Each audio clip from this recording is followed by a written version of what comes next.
Welcome to Health Matters, a public health information show brought to you by the Farmington Valley Health District. My name is Jennifer Kurtanis, Director of Health for the Farmington Valley Health District, and your host for this segment of Health Matters. With the cooler weather coming, so too is cold and flu season.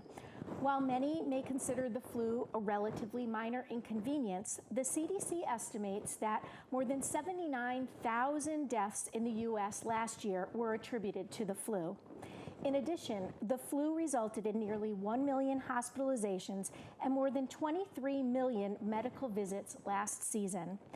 The single most important thing we can all do to protect ourselves, our friends, and our family from the flu and serious consequences of the flu is to get the flu shot.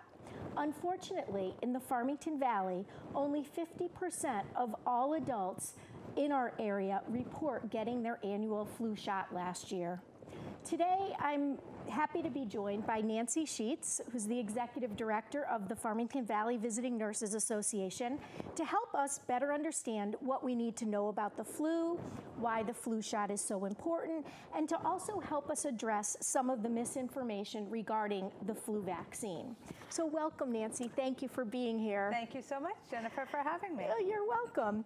So as we enter the cold and flu season, let's just start by discussing who's at risk of getting the flu. Everybody is at risk for getting the flu. Young children, pregnant women, adults, and risk changes based on, there are certainly groups that are more at risk than others, but absolutely everybody is at risk for getting the flu. Yeah, and I'm glad that you emphasize that, because I think that historically people have felt maybe only the aging population was an issue or the very young, Right. but really anyone can get the flu. Anyone can get the flu, and anyone does get the flu. Everyone does get the flu. So even when you're a traditionally healthy individual, or just because you haven't had it for a number of years, it doesn't mean that you're not susceptible. Yeah, absolutely. So many years ago, the primary focus for getting the flu shot was really emphasizing the population over the age of 65. Right. But that message has really changed over time. Right. So can you tell us who should get the flu shot? Absolutely. Today, anybody over 6 months old, it's recommended to get an annual flu shot. There are certainly groups of ages that are at higher risk and especially should make sure that they get the flu shot. For example, women that are pregnant, people that are 65 or older, people that live with chronic illnesses such as asthma.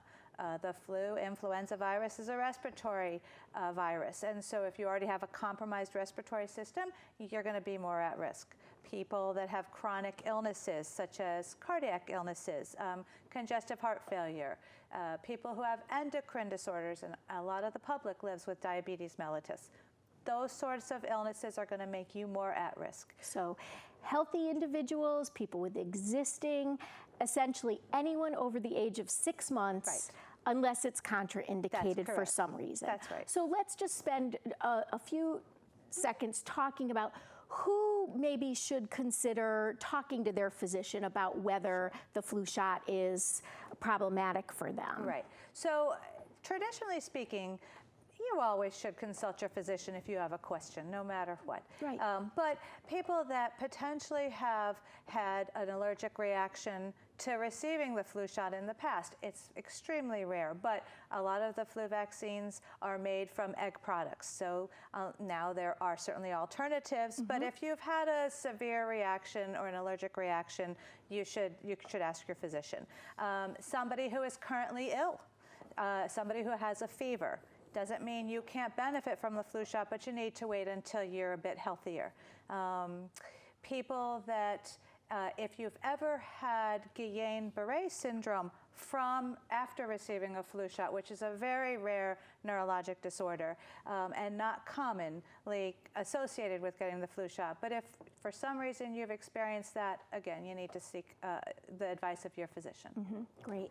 So we're beginning, as we enter the cold and flu season, to see advertisements for flu clinics. And I know the Farmington Valley Visiting Nurses is really a pretty significant source of flu vaccine within the Farmington Valley. You have clinics everywhere. We do. We've increasingly made it easier for people to get the flu shot. But I know my grandmother used to always say, oh, I can't, get my flu shot too early because if I do, I won't be protected at the end of the winter. Right. So can you talk about when people should, is there a best time for people to get the flu shot? There is. There's certainly a best recommendation. The reality is where we live in the United States, especially in New England, the hardest hitting months of when the flu actually occurs is sometime between the fall through winter. So our hardest hitting months are November, December, January, February, even March. It's highly recommended that you get a flu shot before the end of October. It takes roughly 2 weeks once you get a flu shot to be considered covered. Your body has to have a couple of weeks after having the flu shot to build up enough antibodies so that the flu vaccine's done what it's best intended to do. So for the most part, it's recommended that you get vaccinated before the end of October. Yeah, but there's never a bad time, even if you can't get it in before the end of October, make sure you get it. Flu shot. Exactly. Yeah, absolutely. Right. And I'm glad you mentioned it does take a little bit of time for your immunity to build up. Right. And we'll jump around a little bit, but often one of the misconceptions of flu vaccine is that it can actually cause the flu. Right. And I know we've probably all heard, friends or family members say, oh, I'm not getting the flu because last year I got the flu shot and 2 days later I came down with the flu. Right. So talk a little bit about what is likely happening. The flu shot cannot give you the flu. There are a number of ways that vaccines are made and produced, but they are not produced with any type of virus strain that's strong enough to make you have the actual flu. You can certainly have some side effects from getting the flu shot, and they're rare and they're pretty minor, and it might mean as though that you have a low-grade fever once in a while. It could be that you have some soreness or redness at the site where you have the injection, but for the most part, it does not make you ill. It could very well be that you've been exposed to the flu in the public, and there are, as much as every year, the vaccines are produced to try to cover you for the majority of the viruses that we think you're going to be at risk for having. Vaccines can do a good job, but they're not 100% going to prevent you from ever becoming ill. Right. So we'll talk a little bit about why it is that people need to get a flu shot every single year and that sort of thing. But like any advancement in medicine, the flu shot has evolved, or the vaccine has evolved over time, and the options available to people have changed over time. Can you tell us a little bit about the major types of flu vaccine and what people might need to be aware of? For the most part, the types of influenza virus that affect humans there are two primary types. There's influenza A viruses and there are influenza B viruses. There are other influenza viruses, but those are primarily the two categories that affect human beings. Within A viruses, there are a number of ways that there are lots of different strains, for example. So A viruses have two proteins on the A viruses. They have H proteins, for lack of make it simpler, and they have N proteins. There are 18 different H proteins. There are 11 different N proteins. They mix and match. So for us, we try to, and this year's vaccines are going to cover, and I'm sure people have heard of this, it's going to cover influenza A, H1N1 virus. It's going to cover influenza A, H3N2, because we know that those are currently what are at biggest risk for affecting us. And they also, most strains of the vaccines cover influenza B virus. So there are primarily two types of vaccines. But they can be produced in different ways. So there are vaccines that are trivalent, or they cover 3 strains, which are the 3 we talked about. There are quadrivalent. They add an extra B vaccine, a B virus to cover the panel.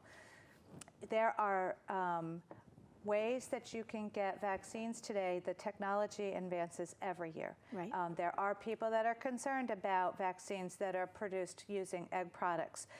They might be allergic to egg products. There are vaccines available that are not produced from using egg products. There are vaccines today that are produced wholly not from viruses that have been altered, but from the DNA from a virus so that it's genetically made within a lab. So it's completely gonna meet most people's requirements. There are higher dose, which we might give to people at bigger risk. There are viruses that might be better apt for children. But there are many different types, and all of the types that are produced each year target the primary types of viruses that we think are going to be in season. Yeah. So two things there.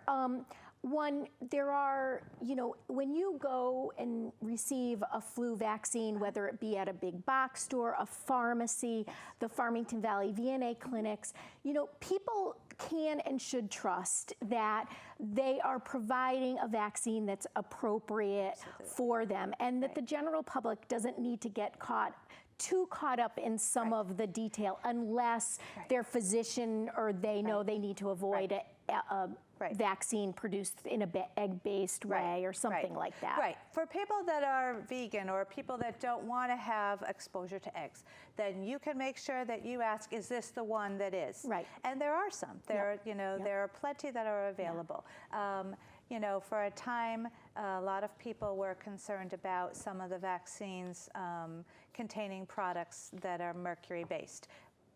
Every vaccine today, for the most part, no matter where you go, is single unit, already pre-drawn. It doesn't have anything in it that's going to be at risk for you. Yep. So, and honestly, the CDC's recommendations are, it doesn't matter which one you receive, they're all equally going to be effective. You just need to get one. Yeah.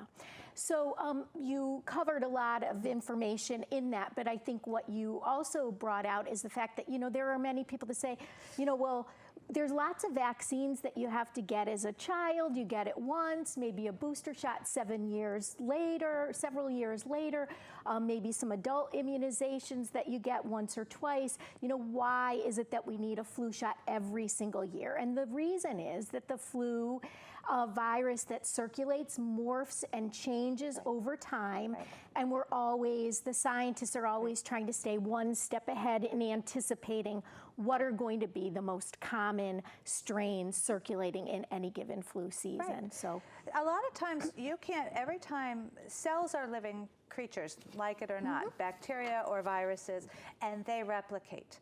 And when they replicate with viruses, every now and then they multiply, they replicate, they have the ability to just drift a little from their original state. And for the most part, the little drift that occurs is our body, it's close enough to what the vaccine has taught us to recognize so that it covers. But there's an occasional time where the virus itself can truly just shift. Right. And a shift makes it look completely different. And sometimes it then brings on a whole time period where we might become sicker because it's not something that we were taught to recognize. But every year, it changes. So every year you have to be revaccinated. Yeah. And we'll talk a little bit about vaccine effectiveness. Yeah. We've made it increasingly convenient for people to get the flu shot, community-based clinics, the pharmacies, but yet still 50% or less of adults in our 10-town catchment area report getting the flu vaccine. So we really can and need to be doing a much better job. And I think probably a percentage of those that are not getting vaccine probably are doing so out of, some lack of understanding or misunderstanding about certain things. And, we talked a little bit about vaccine safety. There continues to be, anti-vaccination push among certain small segments of our population. We give this vaccine to so many people. It really is a safe vaccine. Right. I think think sometimes fear comes obviously not from knowing or from remembering a time when it was different. But, you know, and I think now people think, no, I don't want to get the vaccine because it has some of the virus in it. But I think people need to understand that there are many ways that vaccines are produced. And they may start from a strain of a virus that is attenuated, which means it has been decreased in its virulence so that it can't possibly make you ill. Or you can have one produced that's equally as effective that doesn't come from that type of a strain or a live virus. There are vaccines that are made that are inactivated. The virus is absolutely killed. It's just the way the virus's DNA is structured that can teach your body to grow an immune response to it. It's hard to understand, other than people's maybe fears around just getting shots or, you know, somehow a real fallacy in terms of I just don't get sick so I don't have to worry about that, or that this is somehow a bad chemical to induce into. The risks far outweigh that you really, to become ill with the flu is such a greater risk than anything that somehow you think is going to affect you. It just makes no sense. And even otherwise healthy individuals, while it may not result in the need for a hospitalization, you know, lost work and productivity, and or potentially exposing someone who can't be vaccinated, who really could have a serious complication, is also something. A lot of times people don't realize you can be exposed to the flu and not necessarily contract the signs or symptoms for 3 to 4 days. That's generally how long it might take. So while today is, you know, Tuesday, you become ill, you were exposed on Saturday, and it's a droplet. It's an airborne illness. So if I cough out in public, I've just spread it to wherever I am. And, you know, you have to be concerned for yourself, but you also need to be concerned about the people that you're with. I mean, I'm a healthcare provider. I walk into rooms with people that are compromised. It really is just not even a question in terms of safety for myself, but also for the public at large. One other, and I guess it's not a misconception, it is a reality that there are years where the flu vaccine, you know, the scientists really hit the nail on the head. They've identified and picked the right viruses to target, and it's an exceedingly protective and effective vaccine. But then we have years where, for a variety of reasons, it's a little bit off. I think the important thing to note is, even when that is the case, the vaccine can be protective in helping you have a more severe case of the flu. Absolutely. So I think even in those years, so I know from a public health standpoint, that's a challenging risk communication message when people are saying, well, the vaccine didn't work last year, so why? But it matters, like you said. It decreases the duration of your illness. It can decrease the severity. It can decrease the risk for other complicating medical problems, and that's what people die from. You know, it really decreases your chance to get pneumonia. It decreases your chance to have a flu develop into a cough, to a respiratory infection that leads into something else. Other things, medical problems can snowball, and snowball very quickly out of control. It really can. And it's just, even if you become ill, it's just going to be by far less severe for your sake. So we have about a few more minutes, and I want to transition a little bit. There often is some confusion between what is a cold, the common cold, and what is truly the flu. So can you just briefly describe what are some of the major differences that differentiate those two things? Sure. So the common cold, while it's a nuisance, it usually is something that develops a little bit gradually. You know, you start with a couple of symptoms. It may progress. It takes its time, and it also can take its time getting out of your system. The flu generally has a pretty rapid onset, and for the most part, you're going to see some signs and symptoms that you're not going to see with a cold. You really will, for the most part, develop a fever. A fever is really your body's ability to say, I'm not doing so well. You will have, oftentimes have a cough, oftentimes have a runny nose. You might have muscle aches and pains, which you wouldn't traditionally see with a cold. You certainly can develop some nausea, some diarrhea, different types of GI disturbances that, again, you're just not going to see with the cold. But for the most part, onset is fast, hits you much harder, bigger panel of symptoms. Yeah. So one of the things, and again, of course, because only 50% of our population gets vaccinated, we will have flu circulating. What are some of the things that we all should be doing to at least prevent the spread, whether it be within our family or our coworkers, et cetera? It can't be understated. Wash your hands. Good hand washing is just, I mean, you touch a lot of surfaces, you don't realize where your hands are, you don't realize where you put them. Every time you can, you wash your hands, no matter where you go, especially in public. Have the alcohol gels with you if you want. They are also effective. If you don't feel well, stay home. Don't go to work. Especially if you have a fever. And if you're not sure, kind of contain yourself. If you have to sneeze or cough, control that. You know, sneeze into your elbow. Try to kind of contain. If you are coughing quite a bit, you realize that whatever you're coughing out goes into the air that everybody else is breathing. Right. So try to contain that. Try to take better care of yourself. And wash your hands. Yeah. Are there any, just very briefly in the last few seconds, are there any particular signs or symptoms for someone that does have a flu that should warrant a visit or a call to their medical provider?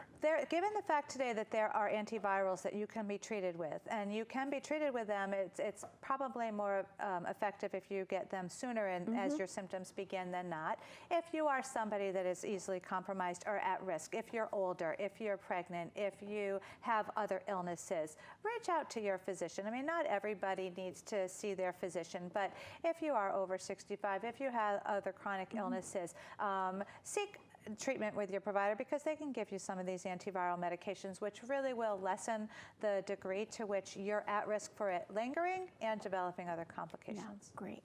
So Nancy, I want to thank you very much for being here today and helping us draw attention to the importance of getting a flu shot and helping to address some of the misperceptions that may be keeping people from getting their vaccination. As I mentioned several times, only about 50% of the adult population actually gets the flu shot. I think I think we do a reasonable job with the aging population because they've always been told we need to do a better job in that, you know, working class age group. So again, if you haven't gotten your flu shot, never gotten it, please consider making that part of your routine. As discussed, getting the flu shot is the single most important thing we can do to protect ourselves and our family and loved ones and people we may not even know. And even in the years when the vaccine is less effective, it can really help from severity, you know, severe complications. Yeah. If you'd like more information on the flu, please visit the Farmington Valley Health District's website at www.fvhd.org. And if you're looking for a flu clinic, please visit the Farmington Valley VNA website at www.farmingtonvalleyvna.org. And until next time, your health is your greatest wealth.